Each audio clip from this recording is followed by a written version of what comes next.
Et son ministère a pris de l'âge dans l'alliance chrétienne. Alléluia. C'est l'un des doyens de l'alliance chrétienne. Et c'est un fils de Lolo.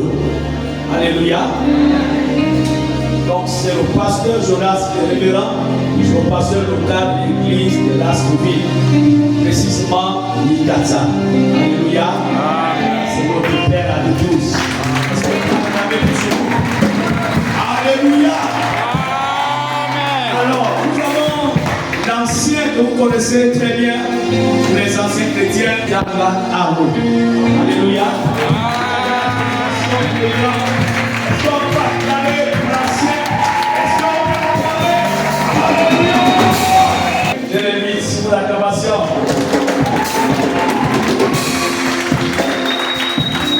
Alléluia. Soyez bénis dans le beau nom de Jésus-Christ. La grâce de Dieu surabonde dans chacun de nos cœurs. Que le Seigneur vous comble de tout ce qu'il y a de bien dans son royaume. Que le Seigneur te l'aide dans cette nouvelle année 2026. Je proclame que 2026 est l'année de ton ascension. Je proclame que 2026 est l'année de ton élévation. Je proclame que 2026 est l'année de ton ascension.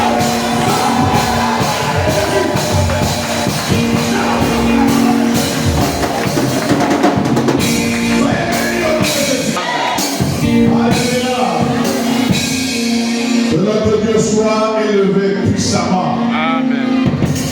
Alors, il nous a présenté. Je me nomme Zengaralou, je suis natif de la province, précisément du regroupement des villages Malembe. Mon village c'est Sapkanikanda. En allant sur la route de Koulamotou, je suis accompagné par celle qui me soutient et qui me supporte depuis plus de 26 ans. Alléluia. Vous nous voyez jeunes là, mais c'est un vieux mariage. Alléluia. C'est la grâce de Dieu qui nous régénère. Notre première c'était déjà mariage. Alléluia. Je voudrais qu'on fasse une ovation spéciale pour elle.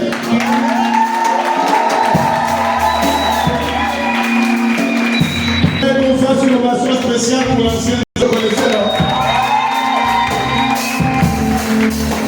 Soyez bénis dans le nom de Jésus. Je voudrais également qu'on fasse une ovation spéciale pour le couple leader qui gère cette communauté. Je suis le bénéficiaire.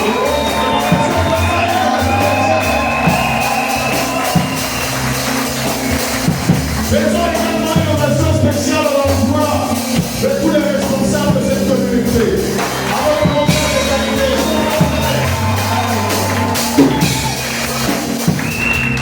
Alléluia. Est-ce qu'on peut se lever à l'islam?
Est-ce que nos amis peuvent diminuer légèrement l'obscénité?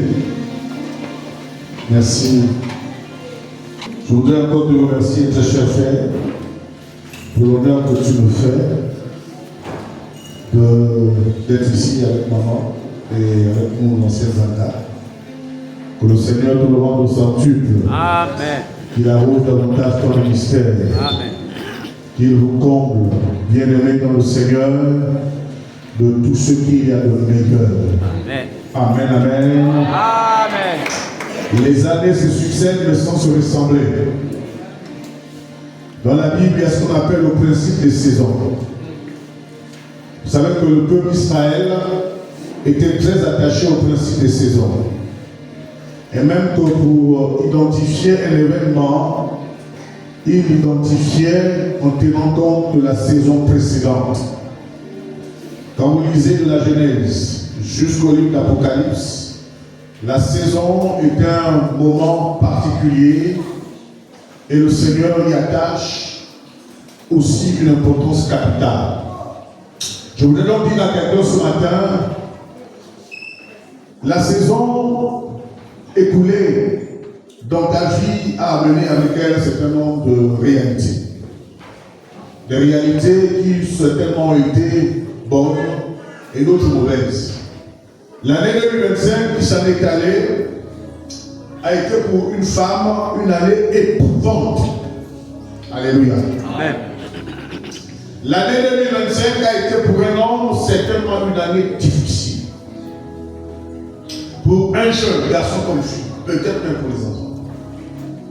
Il y a des personnes qui se sont posées un certain nombre de questions en rapport avec les réalités que vous viviez tout au long de l'année 2025. Mais aussi, pendant l'année 2025, vous avez été témoin, nous avons été témoins de la manifestation de la grâce de Dieu, de la manifestation des opportunités divines. Il est donc important souvent de faire un bilan. Un homme ne peut pas avancer sans qu'il ait eu la capacité de faire un bilan. Même Dieu a fait son bilan. Quand vous lisez dans Genèse, le chapitre 1, chapitre 2, la Bible dit, il se reposa. C'est pas ce que la Bible dit. Après avoir créé son œuvre, la Bible dit quoi? Il se reposa. Et il y a une autre expression, la Bible dit, il vit que tout cela était. Il a fait une évaluation. Il a fait un bilan. C'est le bilan qui l'a amené à dire ce que j'ai créé est finalement bon. Donc le bilan n'est pas fait, vous ne saurez pas si vous avancez ou vous faites du surplace. Il ne faut jamais avoir peur de se remettre en question. Tous ceux qui excellent avec Dieu ont mis en œuvre ce principe dans leur vie. Quelqu'un me saisit ici? Vous ne pouvez pas échouer toute la vie. Amen. Je m'adresse à un homme, à une femme, à un jeune garçon comme fille. Le texte de base qui soutient ce que je dis ce matin est celui d'Ecclésiaste. Ecclésiaste chapitre 3, vous le connaissez. Le livre d'Ecclésiaste commence par nous définir un principe. Et c'est ce principe que je m'avais ici utilisé avec vous ce matin. Pour vous faire comprendre qu'effectivement la vie est faite de ce principe. Au-delà de ce principe, il y a un autre que nous allons connaître ce matin. Alléluia. Alléluia. Quelle est donc la thématique que je m'avais ici développée avec vous? Dans la vie, vous écrivez, il faut savoir passer le chronos pour s'introduire dans son kairos. Dans la vie, il faut savoir passer le chronos pour s'introduire dans son kairos. Quand on parle du chronos, de quoi veut-on parler exactement? Le chronos, c'est le temps tel que nous le définissons. Le temps qui commence à 24 heures et qui permet à l'aiguille d'une montre de pivoter jusqu'à revenir à 24 heures. C'est le temps qui commence de 24 heures, 1 heure, 2 heures, 3 heures, 4 heures, finalement 12 heures, 13 heures, 14 heures, finalement 20 heures, 21 heures, jusqu'à 24 heures. C'est le temps qui te permet d'identifier une journée. D'accord, vous êtes ici? Dites avec moi, le chronos, c'est le temps d'une journée.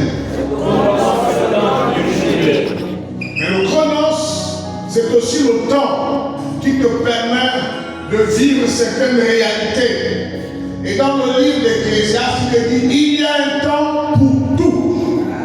Alléluia. Un temps pour toutes choses sous le soleil. Alléluia. Un temps pour naître, un temps pour mourir. Un temps pour pleurer, mais aussi un temps pour rire. Un plan pour se lamenter et un temps pour se réjouir.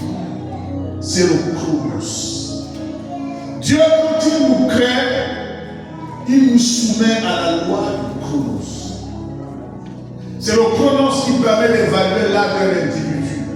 Parce que chaque année qui passe, un nouvel an est célébré dans ta vie. Hier, tu avais 30 ans. Quand le mois pendant lequel tu es né va sonner, tu vas passer peut-être 30 ans finalement pour atteindre la 31e année de ta vie. Le chronos, ça fait son temps. Alléluia. Il y a un temps pour se marier.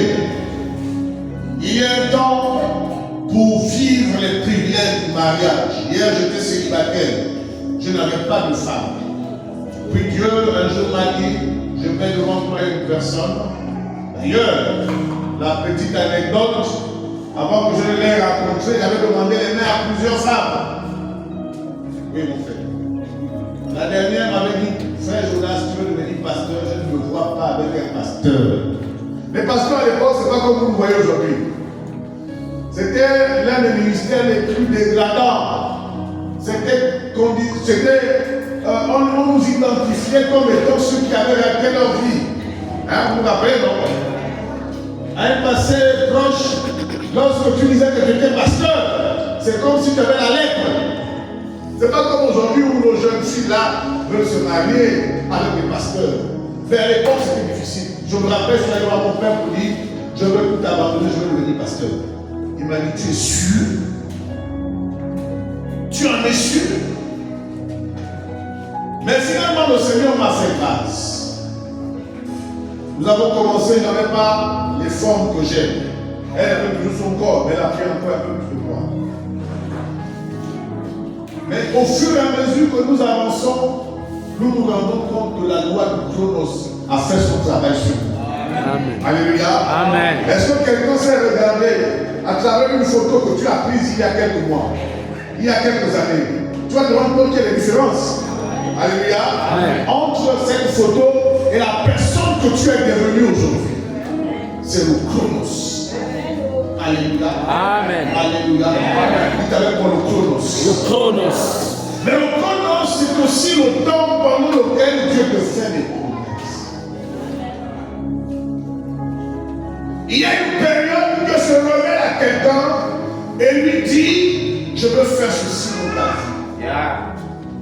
Il le dit à Abraham, quand il le fit sortir de sa tente et lui présenta les étoiles du ciel, il lui dit, aussi nombreuses, c'est dans Genèse chapitre 14, aussi nombreuses sont ces étoiles, aussi nombreux seront tes descendants.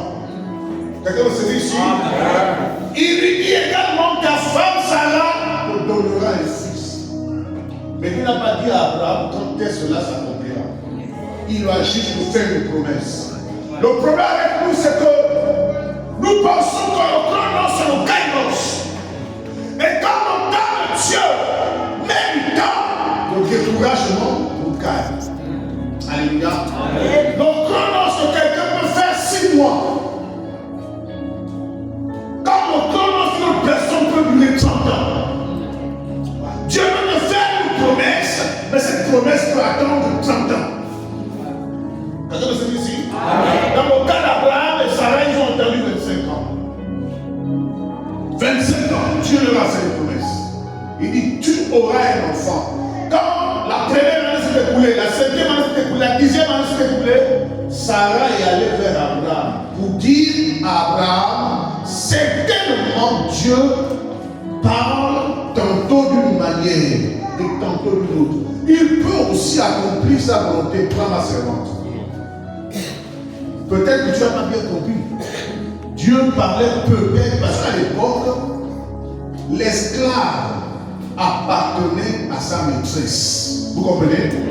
Et donc quand Sarah demande à Abraham de prendre Agar pour finalement faire un enfant avec elle, il était question à cette époque que lorsqu'une esclave était enceinte de son tuteur, donc de son maître, si une fois à l'accouchement, l'esclave accouchait sur les cuisses de sa maîtresse, l'enfant n'appartenait plus à l'esclave, mais l'enfant appartenait à sa maîtresse. Dans le cas d'Agar, les femmes de l'époque n'accouchaient pas dos sur le lit. Elles accouchaient en position de siège. Vous comprenez, non? C'est comme si elles s'asseyaient. Donc, le jour où Agar a accouché, sa maîtresse Sarah s'est allongée. Elle a tendu ses jambes. Agar a écarté le ciel. Elle a poussé Ismaël. En naissant, Ismaël est tombé sur les cuisses de Sarah. C'est pourquoi Sarah a tout de suite adopté cet enfant et a pensé que c'est lui dont Dieu parlait. Elle a pris un raccourci. Quelqu'un me dit ici? Et la Bible dit que Dieu n'est pas dans les raccourcis. Je parle à distance ce matin. Ce n'est pas parce que tu as fait 10 ans à l'attente d'une promesse divine que tu vas prendre les raccourcis. Ne prends jamais les raccourcis. Amen. Alléluia. La Bible dit ici, la promesse d'âme, attends-la. Elle s'accomplira. Il y a des promesses que Dieu t'a faites dans ton intimité avec lui. Il s'est révélé à toi, soit par sa parole ou par une vision. Il t'a dit, voilà ce que je veux faire en ta faveur. Mais ça fait 5 ans, ça fait 10 ans, tu attends. Seigneur, où est passée cette promesse de Dieu? Calme-toi. Tu es encore dans ton chronos. Alléluia. Amen. La vie ne dit-elle pas qu'il y a un dicton normal, naturel qui dit tant qu'il y a la vie. Bien-aimé, je parle à une femme ici. Ton chronos définit la réalité. La réalité, c'est ce que tu vis actuellement. La réalité, c'est la maladie que tu as dans ton corps. Tu es allé chez les médecins. Ils t'ont dit que c'est une maladie incurable. Ça, c'est la réalité. C'est la loi du chronos. La réalité, c'est que pour l'instant tu te cherches, rien ne se passe dans ta vie tel que tu le voudrais. Ça, c'est la réalité. La réalité, c'est que tu es parfois incompris par les gens. Même ceux à qui tu fais du bien ne te rémunèrent pas à la hauteur de tes efforts. Ça, c'est la réalité. Ça, c'est le chronos. Ça, c'est le chronos. Quand on est sous la loi du chronos, on est sous la loi de réalité. Mais la réalité n'est pas la vérité. Quelqu'un me dit ici? Qui te dit que ce que tu vis aujourd'hui, c'est ce que tu vivras demain? Quelqu'un me dit ici? Ce que tu es aujourd'hui, tu ne le seras pas demain. Votre manière de dire amen me dérange ce matin. Je dis à quelqu'un, ce que tu vis aujourd'hui, tu ne le vivras pas. Amen. La Bible dit, il y a un temps pour tout. Si on se moque de toi demain, tu es sous la loi du chronos. Mais le temps arrive où les mêmes personnes qui se moquent de toi.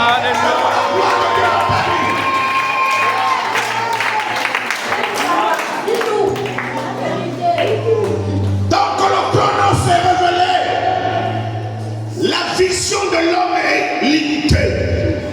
Le chronos limite la vision des leaders. Le chronos limite la vision des vainqueurs. Le chronos limite la vision des vainqueuresses. Il y a des personnes qui ne vont pas plus loin que la réalité. Il faut voir plus loin que la réalité. Ceux qui vont voir plus loin que la réalité, je le proclame, vont recevoir la vision de l'aigle. Il faut avoir la vision de l'aigle pour voir plus loin que la réalité.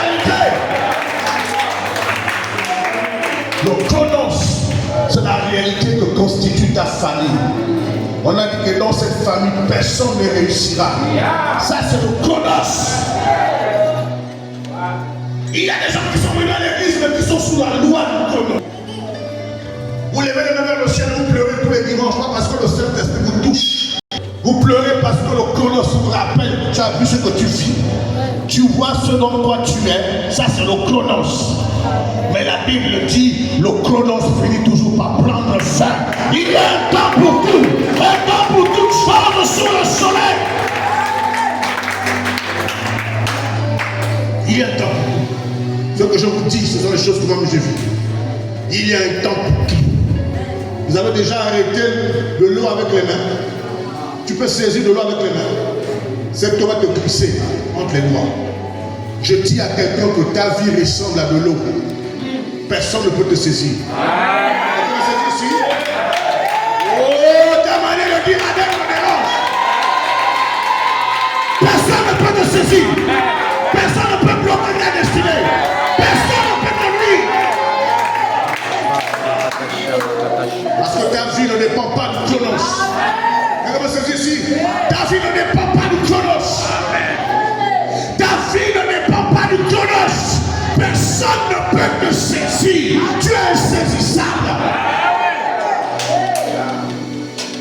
Ceux qui vont exceller cette année sont ceux qui vont passer du chronos pour rentrer dans le kairos. Amen. Le chronos, c'est le temps de la promesse. C'est le temps de la révélation. C'est le temps pendant lequel Dieu te dit, je veux faire ceci en ta faveur. Dieu t'a parlé. Il t'a dit, je veux faire ça. Ne t'inquiète pas. Ça ne dépend plus de toi. Ça dépend de Dieu. Le chronos n'a pas une durée déterminée. Je disais tout à l'heure que ton chronos peut durer un mois. Quand pour certains dure 10 ans. Mais si Dieu t'a fait une promesse, attends-la. Ça va se réaliser. Alléluia. Alléluia. Si Dieu t'a fait une promesse, il la réalisera. Il faut savoir passer du chronos pour rentrer dans son kairos. C'est quoi le kairos? Le kairos, c'est le temps de l'accomplissement de la promesse. Abraham était à l'entrée de sa tente. Genèse chapitre 18. Au chapitre 14, Dieu lui fait une promesse, ta femme aura un enfant. Il doit entendre 25 ans. Un matin, Abraham est assis à l'entrée de l'une de ses tentes. Il aperçoit 3 individus. Le lieu sur lequel Abraham était assis était un endroit qu'il fréquentait, c'était son terrain. Et il savait, Abraham connaissait tout le monde. Vous connaissez tous la famille. S'il y a une nouvelle figure qui arrive, il sera que ça c'est un nouveau. Vous comprenez? Abraham est assis à l'entrée de sa tente et il remarque qu'il y a 3 individus qui ne sont pas de la région. Vous comprenez? Mais Abraham est assis. Quand on rentre dans son kairos, la première chose que tu dois faire, c'est saisir les opportunités. Pour rentrer dans son kairos, il faut saisir les opportunités. Il y a des situations où Dieu veut te bénir. Mais Dieu va te bénir, il ne te bénit pas n'importe comment. Vous avez vu cette maison dans laquelle nous sommes? C'est un lieu d'opportunité. Saisissez-moi ici. Cet endroit dans lequel nous sommes, c'est un lieu d'opportunité. C'est la maison dans laquelle tu dois s'aider. Tes opportunités multiples peuvent-elles être. C'est ici que tu dois les saisir. Ne va pas investir ailleurs. Abraham n'est pas allé investir pour saisir son kairos ailleurs. Il est resté assis sur son terrain. Quand il a aperçu la Trinité, Dieu le Père, le Fils, le Saint-Esprit passaient. Alléluia. Dieu est passé. Donc la première chose pour entrer dans son kairos, c'est la loi de la saisissement ou du saisissement des opportunités. C'est saisir des opportunités. Quand il y a un appel d'offres ici, lorsqu'il y a quelque chose à faire dans l'église, on n'appelle pas ça qui veut travailler, on appelle cela qui veut investir. Quelqu'un le saisit ici? Saisir l'opportunité d'investissement. Abraham a regardé les 3 hommes, il a dit, oh, je ne les connais pas, mais ils m'ont l'air d'être fatigués. Il était assis. Bien-aimé, il y a des personnes qui empêchent les autres de rentrer dans le kairos. Souvent dans nos églises, il y a des gens qui découragent les autres. lorsqu'il est question de travailler, d'agir, d'investir pour l'avancement de l'œuvre de Dieu, il y a des personnes qui découragent les autres. Quand vous viendrez à Mouloulou, l'ancien Mouzanga est là, maman est là. Nous sommes dans cette dynamique. Tu entends mon frère? Tu connais le bureau? Tu connais bien le bureau? Je le dis pour encourager quelqu'un. J'ai dit que la première notion c'est quoi? Saisir les opportunités. Pour rentrer dans son kairos. Il y a quelques semaines, maman m'a rendu visite. Quand elle arrive dans le bureau, le tapis l'a accroché. Elle a commencé à passer. Oh, le tapis est comme ça. J'ai dit oui, il est comme ça. Elle a regardé le tapis. Bon. Elle me dit, pasteur, il faut qu'on change ça. Quelqu'un vous dit ici? Elle n'a pas attendu une annonce. Il y a des choses que Dieu va te révéler ici. Des manquements que Dieu va te montrer. C'est Dieu qui te permet, tu m'entends mon frère, de saisir une opportunité. Parce qu'il veut te donner dans ton kairos. Elle m'a dit, pasteur, on va enlever son bel les carreaux. J'ai dit, oh, non. Les carreaux, alors là, nous sommes dans tel projet. Le projet que tu as laissé. Dis non, je veux faire. Il y a une femme ici. Elle dit, je veux faire. Elle me dit, je veux quoi? Je veux faire. Je veux faire. Je vais acheter les carreaux. On va les mettre au milieu. J'ai dit que le Seigneur nous le rende somptueux. Mercredi dernier, j'allais satisfaire un besoin naturel quand je vois une grosse voiture blanche arriver. Est-ce que je parle à une femme ici? Est-ce que je parle à une femme ici?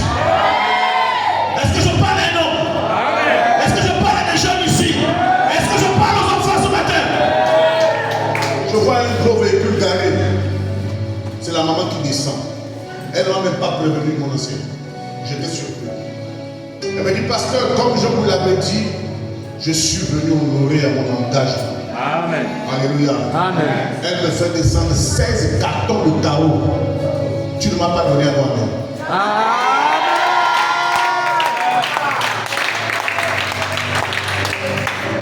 Elle fait descendre combien de cartons de tarot? 16.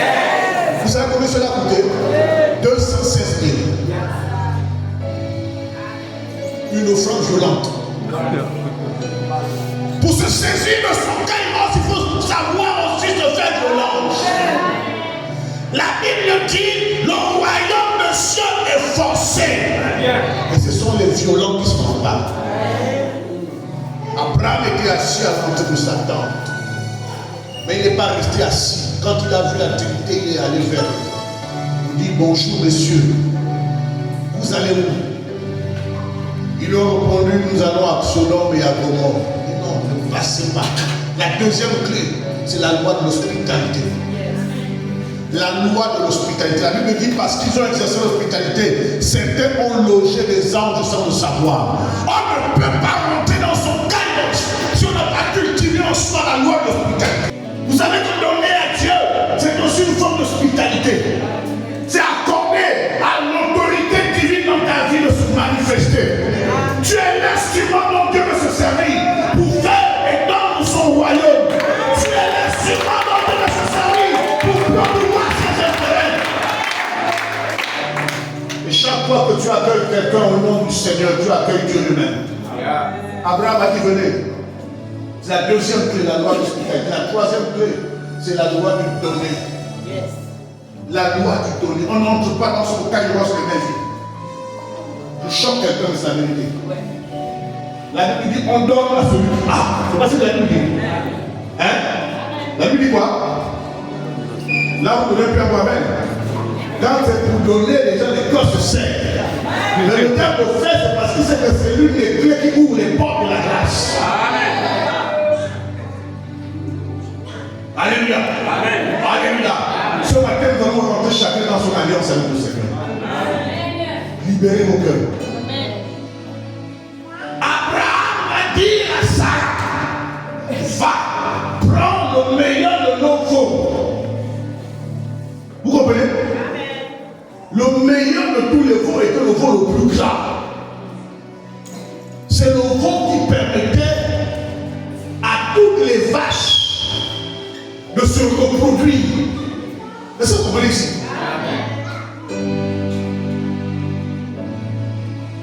Plutôt à toutes les brebis de se reproduire. C'était le mal dominant. Celui qui permettait aux autres brebis de se reproduire. Quand il n'était pas là, il n'y avait pas de reproduction. Abraham dit à Sarah, prends ce veau, le veau le plus tendre, celui qui a plus de valeur, tue-le. Sarah, vous pensez qu'elle a fait facilement? Sarah n'avait pas vu ses hommes. C'est Abraham qui est au contact de ces hommes. Mais Abraham dit, prends le veau, mon frère, c'est ce que la Bible dit. Le veau le plus tendre. Si tu veux rentrer dans ton kairos, il faut être prêt à faire le sacrifice. Dieu n'est pas un magicien. Dieu travaille avec toi. Quelqu'un me dit, papa, tu m'entends? Tu sais, tout le raisonnement. Papa, c'est pas bon. Il faut faire les choses de Dieu comme un enfant.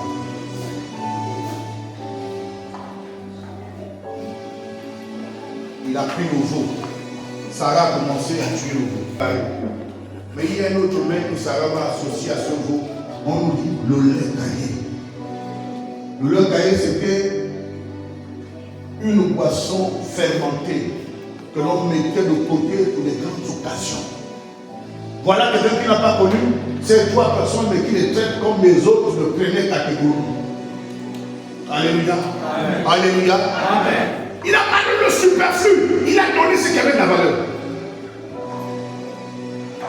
La Bible dit, jusqu'à là, Dieu n'a rien dit à Abraham. Il a mangé. Il a mangé.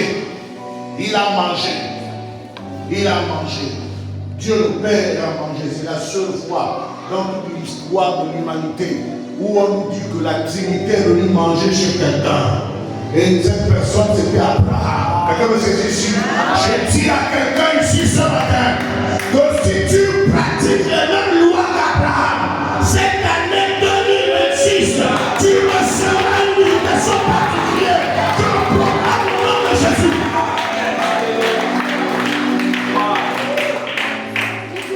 Il faut que Dieu agrée la qualité de ton service pour libérer le kairos de ta vie. Dieu a apprécié la qualité plutôt du service de Sarah et d'Abraham. Après qu'ils aient été satisfaits, le Seigneur va poser la question, où est Sarah, ta femme? Pourquoi Dieu n'a pas posé la question à Abraham depuis? Quand il est rentré, c'est quand on est dans la maison quelqu'un lui pose la question. Si tu racontes un homme dont tu sais qu'il est marié, quand tu viens chez lui, tu vas poser la question, maman est-elle là? C'est quand tu rentres, non? C'est pas ça. Ou même avant de rentrer, est-ce que papa est là? Est-ce que maman est là? Donc l'activité n'a pas fait ça avec Abraham. L'activité est d'abord aller s'asseoir. Elle a commencé à manger, elle a commencé à boire. Quand Dieu s'est satisfait, mon frère, la troisième ou la quatrième? La quatrième clé, Dieu doit se satisfaire de la qualité de ton service. Servir est une chose, mais faire un service de qualité, c'est une autre chose. Parfois, nous faisons le service avec négligence dans la maison de Dieu. La Bible dit, celui qui sait faire une chose ne la fait pas comme un péché. Est-ce qu'il y a que moi qui dois balayer ici? Ça, c'est pas un service de qualité. Quand tu fais le service de Dieu en te plaignant, il n'est plus un service de qualité. Quand tu fais un service de Dieu avec négligence, il n'est plus un service de qualité. Cherche une femme qui va lui offrir cette année 2026 un service de qualité pour qu'il commence à amorcer l'accomplissement du kairos dans ta vie. Il cherche un homme qui va lui offrir un service de qualité.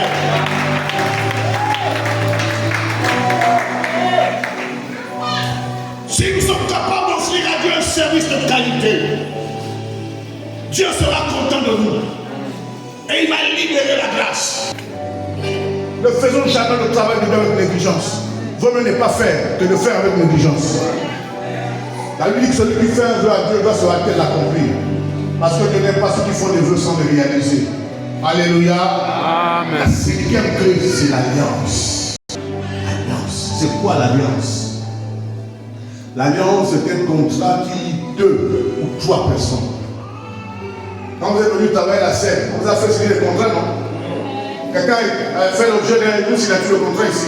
Combien travaillent à la scène? Je vais appeler les ceux qui travaillent à la scène. Votre employeur t'a fait signer un contrat, non? Dans le contrat, il y a quoi? Les devoirs et les avantages. C'est pas ça. Si tu fais ça, voilà ce que la société va faire pour toi. C'est la même chose avec Dieu. Alléluia. Amen. Alléluia. C'est la même chose avec Dieu. Pour rentrer dans son kairos, il faut bâtir une alliance avec Dieu. Les moutons marchent ensemble, mais ils n'ont pas la même valeur. Vous faites tout maintenant? Vous pouvez tous et toutes être dans la même communauté, mais chacun son destin. Abraham a bâti son alliance avec Dieu. Comment a-t-il fait pour bâtir son alliance avec Dieu? Il a présenté à Dieu une offrande. Et son offrande, c'était le veau d'âne. Quand vous voulez bâtir une alliance avec Dieu pour une nouvelle année, soyez prêts à payer le prix. L'alliance parle. L'alliance annule une ancienne alliance. Si la nouvelle alliance est faite avec Dieu, elle annule l'ancienne alliance. Quelqu'un me dit ici? Si l'ancienne alliance parlait contre toi, la nouvelle alliance parle en ta faveur. Amen. Comment bâtir son alliance? Je vous le montre maintenant parce qu'on pratique ça ce matin. Donnez-moi un mot, amen. Amen. Je n'en veux pas. Je suis soumis à la loi de l'esprit. Comment bâtir son alliance? La première chose que tu dois le faire, c'est d'abord être sûr que tu as besoin de voir Dieu se manifester dans ta vie. C'est ton désir de voir Dieu agir dans ta vie qui t'amène à bâtir une alliance. Amen. Parce que tu as fait un bilan finalement. Amen. Tu t'es rendu compte que rien ne marche pour toi. Ou si ça marche, mais ça ne marche pas comme cela se devrait. Ça marche au pain le pain. Vous avez compris? Alors que Dieu veut que tu accélères, que tu marches comme une tortue. Dieu va accélérer le processus de ta grâce. Cette année 2026, c'est l'année de l'accélération du processus de grâce. Je le proclame au nom de Jésus. Ça, c'est d'abord la première chose à faire. Vouloir dans son cœur que Dieu agisse en ma faveur. Abraham l'a fait. Et quand Dieu a été satisfait, il a déclenché le kairos. Il a dit, où est Sarah ta femme? Abraham dit, elle est à la cuisine. Quelqu'un se dit ici? Amen. Il dit, je t'avais fait une promesse. Je t'avais maintenu jusqu'à maintenant dans ton chronos. Je t'avais dit que tu auras des enfants, mais de Sarah. Et je t'avais demandé de regarder les étoiles et de les compter sur le couvert. Et là, je viens t'annoncer que l'accomplissement de ton chronos, c'est l'année prochaine. L'année prochaine, à la même période, ta femme Sarah sera enceinte. Lorsque nous bâtissons l'alliance avec Dieu, il vient te donner maintenant la date exacte de sa visitation en ta faveur. Il te dit telle période, à telle période, Dieu te visiterait. Et je proclame au nom de Jésus que cela se passe.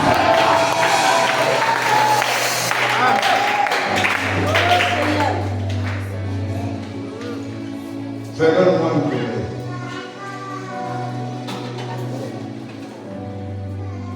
Ma femme, je te dis quelque chose matin.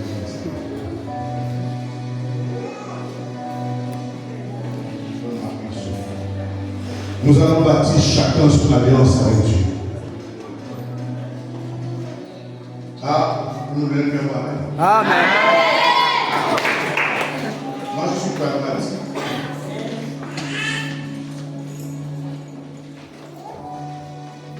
Ça, c'est mon alliance. Prends ton alliance. Fais comme moi, prends ton alliance.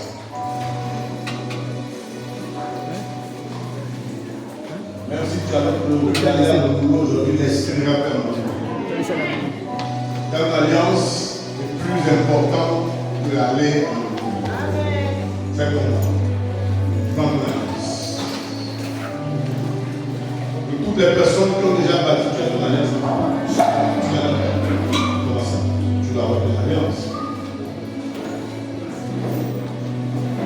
Que toutes les personnes qui ont pris leur alliance se lèvent.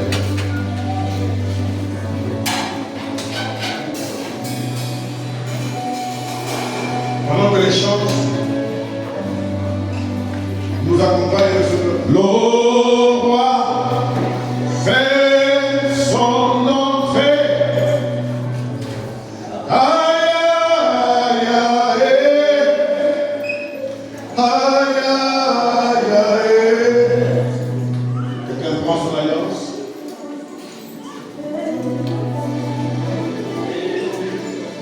Parle à ton alliance. Dis mon alliance.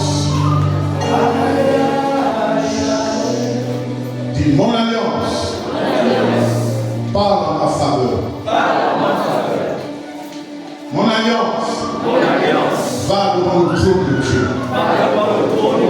Intercède à ma faveur. Depuis longtemps, je suis demeuré lié au chronos. Et aujourd'hui, je quitte le chronos. Je quitte le chronos. Je quitte le chronos. Je quitte le chronos. Je quitte le chronos. Je rentre dans mon kairos. Je rentre dans mon kairos. Je rentre dans mon kairos. Je rentre dans mon kairos. Je rentre dans mon kairos. Je rentre dans mon kairos. Je rentre dans mon kairos. C'est l'année de mon kairos. C'est l'année de mon kairos. C'est l'année de mon kairos. 2026, c'est l'année de mon kairos. 2026, c'est l'année de mon kairos. 2026, c'est l'année de mon kairos. 2026, c'est l'année de mon kairos. 2026, c'est l'année de mon kairos. 2026, c'est l'année de mon kairos. 2026, c'est l'année de mon kairos. 2026, 2026, 2026, 2026, 2026, 2026, c'est l'année de mon kairos. Lèvez les mains au ciel. Les chants. Le roi fait son entrée. Ancien Dada, venez. Mon frère Christian, venez. Donc tous ceux qui ont prêté leur alliance, fassent comme moi maintenant. Venez.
L'activation du Kairos.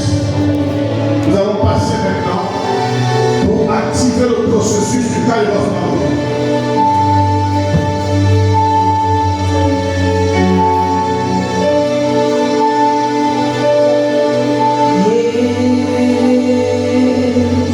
Sous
Dieu pour sa parole ce matin.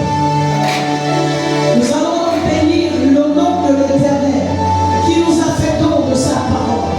Est-ce que tu peux élever ta voix et dire merci à Dieu pour la parole que tu as reçue ce matin? Il y en a partout qui cherchent à écouter la parole de Dieu, mais n'ont pas cette possibilité à cause de la persécution. Mais toi, tu as écouté. Élève la voix et bénis le Seigneur pour sa parole qui te fait du bien ce matin. Élève ta voix et bénis le Éternel Seigneur. Père Dieu Tout-Puissant, Alléluia. ce matin je te dis merci. Merci pour la La grâce parole est de source notre Seigneur. de vie. Ta parole Écoutez est ce la matin vérité. ta Ta parole. parole est une lampe à nos Ta parole pieds et qui une guérit, qui lumière guérit, ta parole qui guide. Seigneur, nous te bénissons parole qui ce guide, matin. Seigneur, Parce que tu nous as parlé. Seigneur, Toi tu qui nous nous as éclaires, parlé. Éternel. Et nous avons compris, Nous Seigneur, avons pas cette mon Dieu. parole. À toi la voix. Je te bénis, je te loue, je te prie, Éternel. Ta grâce qui m'a donné. Qui me fait, oh Père Céleste, la grâce de mon part à cette parole. Que ton soit béni. Au nom de Jésus.